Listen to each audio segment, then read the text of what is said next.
आंचलिक पाणीपाग विज्ञान केन्द्र पक्षर एक बड़ खबर सामना आसी बर्तमान जहाँ सूचना मिली आज भी बिजिब ओडिशा 70 ରୁ 110 मिलीमीटर पर्यंत वर्षा होबार संभावना रही। अधिकांश स्थान में गड़गड़ी बिजुली सहित वर्षा नहीं सतर्कता जारी करिछि आंचलिक पाणीपाग विज्ञान केन्द्र।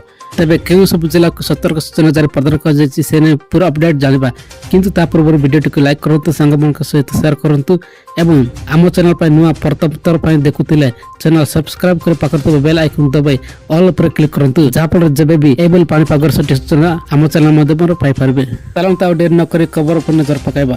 वर्तमान सूचना अनुसार आज बालेश्वर, भद्रक, जाजपुर, केन्द्रापड़ा, कटक, जगतसिंहपुर, पुरी, खोर्धा, नयागड़, गंजाम, गजपति, सुंदरगढ़, केन्दुझर, मयूरभंज, ढेंकानाल, कंधमाल, कलाहांडी, रायगड़, नवरंगपुर, मालकानगिरी और कोरापुट जिले में प्रबल वर्षा हेबो। एही सब जिले में 70 ରୁ 110 मिलीमीटर पर्यंत वर्षा होबार संभावना रही।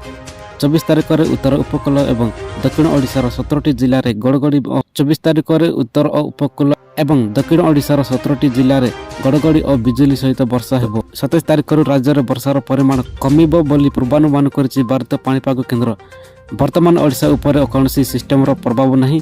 मौसुमी निम्नचाप रेखा तार स्वाभाविक अवस्था सामान्य उत्तर रही। सेपटे जून 1 तारिख आज पर्यंत राज्य में स्वाभाविक ठारू नियंटिया वर्षा रेकर्ड होइछि। 11टी जिले में स्वाभाविक ठारू 20 ରୁ 59% वर्षा रेकर्ड होइतिबा बेले 17टी जिले में स्वाभाविक एवं 2टी जिले में स्वाभाविक ठारू अधिक वर्षा रेकर्ड होइछि।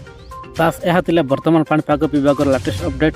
आगक पाणीपागर सठिक सूचना जानापी आम चैनल सहित जोड़ी हो रुहतु।